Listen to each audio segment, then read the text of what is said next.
Selamat pagi. Assalamualaikum warahmatullahi wabarakatuh. Oke, Bu. Ya, Kak, gimana kabarnya? Buat baik.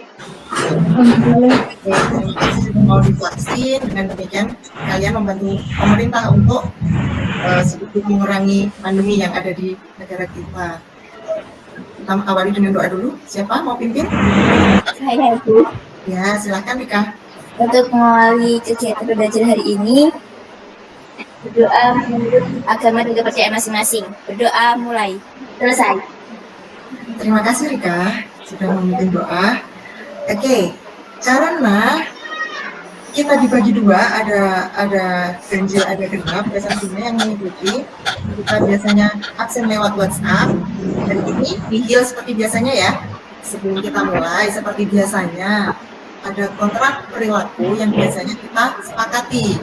Kita harus on-cam, kameranya dibuka semua. Kemudian mikrofonnya dimatikan dulu kalau sedang tidak berbicara, biar tidak menimbulkan bising. Sudah tampak? Sudah ya? Kita main tebak-tebakan. Di bagian pertama ada tebak kata. Itu Bu Vero mau memberikan tebakan.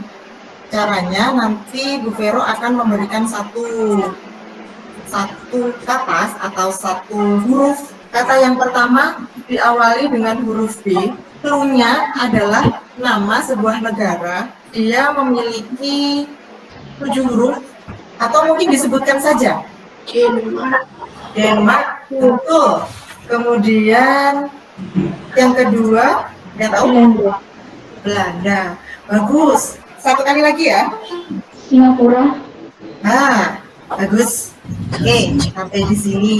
Anak-anak, pagi ini kita mengadakan layanan bimbingan klasikal tentang kejujuran dan integritas. Jadi diharapkan besok setelah mendapat layanan bimbingan klasikal, kalian bisa menerapkan apa itu integritas, apa itu kejujuran di dalam kehidupan sehari-hari kalian. Boleh membuka Padlet-nya lagi? Sudah dibuka? Bu Vero share screen lagi ya. Apa yang ada di pikiranmu ketika mendengar kata jujur? Berkata dengan apa adanya, sesuai dengan fakta, tidak ditambah atau dikurangi. Ya, bagus. Perilaku positif dengan berkata sebenarnya, tidak curang, serta perbuatan dan perkataan yang tidak berlawanan. Ya, bagus. Ya, betul. Betul. Jadi, sedikit banyak sudah pada ngerti ya ini tentang apa sih itu kejujuran. Untuk kita masuk lebih dalam mengetahui tentang kejujuran dan integritas, apakah sudah siap semuanya? Iya. Oke. Kita tayangkan PowerPoint. Sudah tampak? Sudah ya? Apa itu kejujuran dan integritas?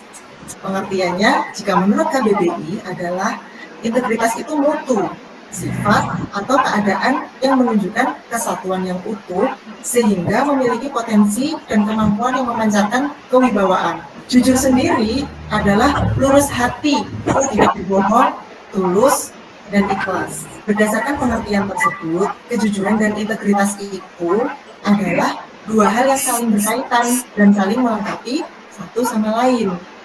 Jujuran itu mengatakan apa yang dilakukan, sedangkan integritas adalah melakukan apa yang dikatakan. Integritas berarti memiliki komitmen dan loyalitas, suatu janji pada diri sendiri ataupun orang lain yang tercermin dalam tindakan-tindakan seseorang. Yang kedua, integritas itu berarti tanggung jawab. Orang yang berani mengambil tanggung jawab adalah mereka yang berani mengambil resiko, memperbaiki keadaan, dan melakukan kewajiban dengan kemampuan yang terbaik. Yang ketiga, integritas berarti dapat dipercaya. Kemudian yang keempat, integritas itu berarti konsisten. Orang yang konsisten adalah orang yang tegas pada keputusan dan pendiriannya tidak goyah. Konsisten bukan berarti sikap yang keras atau kaku. Yang kelima, berintegritas berarti mendisiplin diri. Disiplin mencerminkan sikap pengendalian diri atau suatu sikap hidup yang teratur dan seimbang. Yang keenam, berintegritas berarti berkualitas. Bila kita berkualitas, maka hidup kita tidak akan diremehkan. Ada beberapa manfaat ketika kita memiliki kejujuran dan integritas. Yang pertama, secara fisik kita akan merasa sehat dan bugar. Kita tidak merasa dikejar-kejar. Kita tidak akan merasa bersalah karena kita telah berbohong. Yang kedua, secara intelektual kita dapat mengoptimalkan kemampuan otak kita. Yang ketiga, secara emosional, kemampuan emosi dalam diri seseorang akan membuat orang itu menjadi penuh motivasi, sadar diri, empati, simpati, solidaritas, dan banyak kehangatan emosional dalam interaksi kerja. Kemudian yang keempat, secara spiritual. Kecerdasan spiritual membuat kita dapat melihat berbagai kenyataan atau fenomena kehidupan dalam perspektif yang lebih dalam, utuh, dan menyeluruh dalam mengatasi keragaman dan perbedaan yang dihadapi. Yang kelima, secara sosial, kita mungkin mampu mengembangkan hubungan baik satu sama lain. Tentu saja kalau kita bersikap jujur, kita bersikap integritas tinggi, teman-teman pasti akan lebih menyukai kita. Jadi secara sosial kita akan lebih mampu membangun hubungan yang baik. Selanjutnya, pribadi yang memiliki kejujuran dan integritas secara akademik itu tidak akan absen tanpa keterangan. Lagi banyak nih, misalnya di sekolah nggak masuk, tanpa mengirim surat, nggak ada pemberitahuan. Itu salah satu contoh perilaku yang tidak jujur dan kurang memiliki integritas. Yang kedua, plagiarisme. Ada yang tahu plagiat itu apa? Meniru. Ada yang meniru. Betul. Mengkopi. Ya, mengkopi. Boleh. Di dalam akademik, proses plagiarisme sering terjadi. Mencontek kemudian mengatasnamakan itu hasil kerjanya, itu termasuk kegiatan plagiarisme. Yang ketiga, curang. Curang di dalam akademik ini ketika kalian sedang ujian tapi mencontek lewat HP, lewat buku, mencontek punya teman, itu namanya curang. Dan itu menunjukkan kalau kalian tidak memiliki kejujuran dan integritas. Yang keempat, ghosting. Ghosting ini bukan ditinggal lagi sayang-sayangnya loh ya. Beda. Kalau di dalam akademik, ghosting di sini adalah orang yang meminta orang lain untuk menuliskan papernya, tugasnya. Jadi yang menuliskan itu nggak jelas siapa. Dia hanya diminta untuk mengerjakan. Bedanya apa Bu plagiarisme? Kalau plagiarisme itu kalian dengan terang-terangan mencontoh, kemudian membuat tulisan itu menjadi hak milik kalian. Tapi kalau ghosting di sini, kalian meminta tolong untuk orang lain. Minta tolong misalnya dari sekolah lain. Kerjakan tolong ini PR-ku. Yang mengerjakan nggak jelas tapi diakuin sebagai kepunyaanmu. Yang kelima, deceive. Ada yang pernah dengarkah kata-kata deceive? Belum pernah, Bu. Belum pernah. Oke, kita belajar bareng. Deceive adalah perilaku di mana kalian itu tidak masuk sekolah alasan sakit, padahal hanya untuk menunda karena kalian tidak mau ikut ujian. Padahal menunda karena kamu belum mengerjakan tugas. Itu yang disebut deceive. Yang terakhir di sini tentang gratifikasi, pemberian hadiah, baik yang menerima maupun yang memberi, itu merupakan contoh perilaku yang tidak jujur dan tidak berintegritas tinggi. Selanjutnya kita simak video motivasi dulu. Apakah suaranya muncul? Bisa diperhatikan semua? Ya. Sudah. Karena kita lagi daring, sehingga kita tidak bisa membentuk kelompok untuk diskusi. Jadi kita diskusinya secara klasikal saja. Jujur itu sangat berguna, seperti yang Bu Vero sampaikan pada PowerPoint yang tadi kalian simak juga. Kalian mungkin bisa membohongi orang lain, tapi kalian tidak bisa membohongi diri sendiri. Kalian akan merasa bersalah, kalian akan kepikiran. Jadi sebenarnya siapa yang kalian bohongi? Diri sendiri atau orang lain? Segala kebohongan itu hanya menjadi kesuksesan tapi sementara. Lebih baik kita itu jujur, karena jujur itu membuat kita merasa hidup tenang, tidak merasa bersalah sama siapapun, bangga terhadap diri sendiri karena bisa jujur. Jangan takut jujur, walaupun memalukan. Ya, bagus. Ada yang mau menyampaikan juga? Bahwa sebenarnya sifat jujur itu sangat mulia. Walaupun rasanya pahit, tapi kita harus menyampaikan dengan apa adanya. Ya, betul.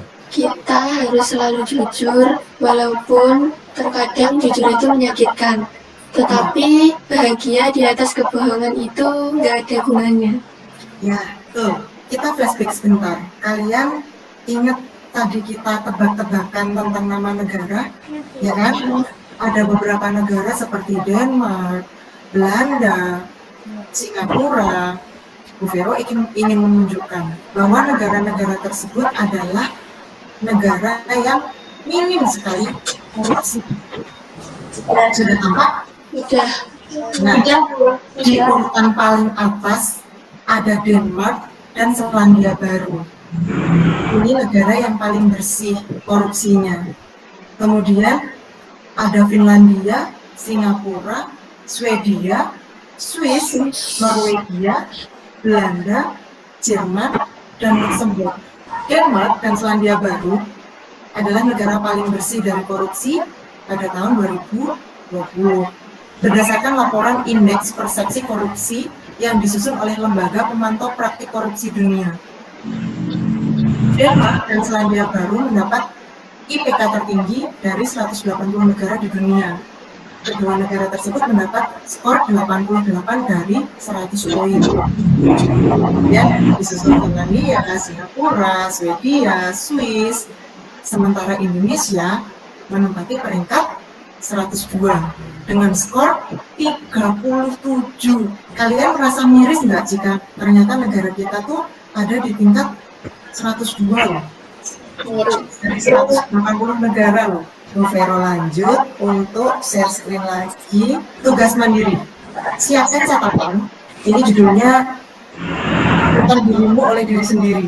Tuliskan di dalam catatanmu beberapa sering kamu bersikap tidak jujur. Boleh diceritakan bagaimana ketika kamu berlaku tidak jujur, apa yang kamu rasakan. Kemudian dari skala 1 sampai dengan 10 berada di angka berapa tingkat kejujuranmu.